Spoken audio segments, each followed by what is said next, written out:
अच्छा, मैं तो वैसे भी ये भी सोच रही हूँ कि चूंकि उनकी जानकारी है, काफ लीग के कैंप्स में भी सूरत हाल होगी क्या? फिजा बड़ा, अभी हम लोग बात कर रहे थे, अमीर अब्बास कह रहे थे कि अगर आपस में कोई इख्तलाफ था भी था इन भाइयों में तो वो कभी इस तरह खुलकर सामने नहीं आया था, लेकिन अब तो खुलकर सामने आ गया कि बाकायदा वो खत का आना और उस खत के आने के बाद चौधरी परवेज इलाही का ये ट्वीट करना कि कोई उन हिदायत की अहमियत नहीं है, कोई इंपॉर्टेंस नहीं रखते वो, तो अब तो खैर ये खुल के सामने आ गए हैं कि धड़ाबंदी शायद अब इस जमात में भी होगी।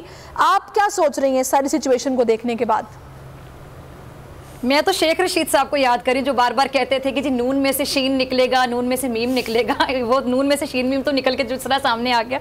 ये काफ में जो दो भाई अलग अलग हो गए और वाज़े तौर पे अलग हो गए। अच्छा, मुझे ये चीज़ बड़ा हैरान कर रही है कि 11th आवर तक अमीर अब्बास साहब इस बात से अग्री करेंगे कि चौधरी शुजात साहब शीन और पे, शीन इधर हो गया, पे इधर हो गया। अच्छा, मुझे ये चीज़ बड़ा हैरान कर रही है कि चौधरी शुजात साहब 11th आवर तक किस तरह लोगों को पागल बनाते रहे, बेवकूफ़ बनाते रहे या अपनी स्मार्ट मूव दिखाते रहे जरदारी साहब की तरह कि नहीं जी मैं तो भाई के साथ हूं, इन्हीं को सपोर्ट करूंगा। अब ये खत कहां से फिर निकल आया?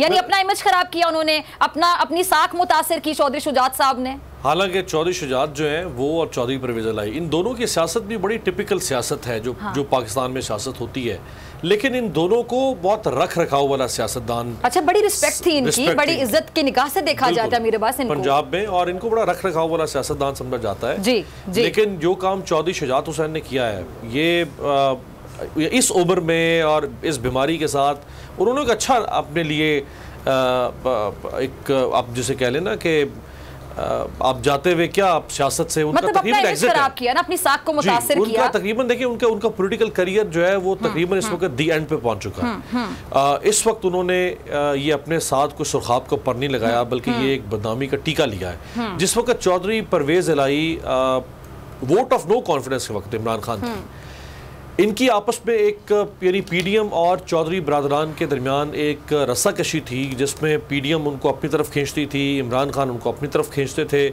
और चौधरी बरादरान तकरीबन पीडीएम के साथ मिल चुके थे, दुआएं खैर हो चुकी थी। यानी परवेज इलाही साहब उनके साथ पंजाब के में सारे मामला तय पा चुके थे।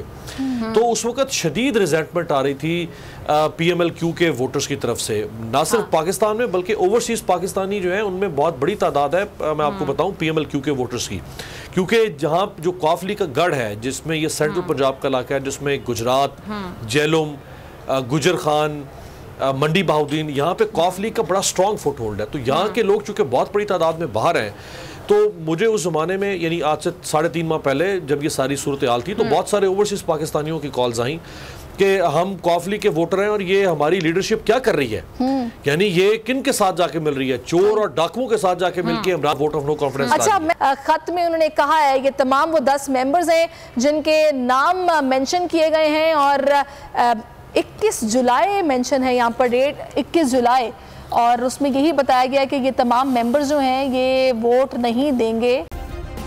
सब्सक्राइब करें और बेल दबाएं ताकि कोई खबर रह न जाए।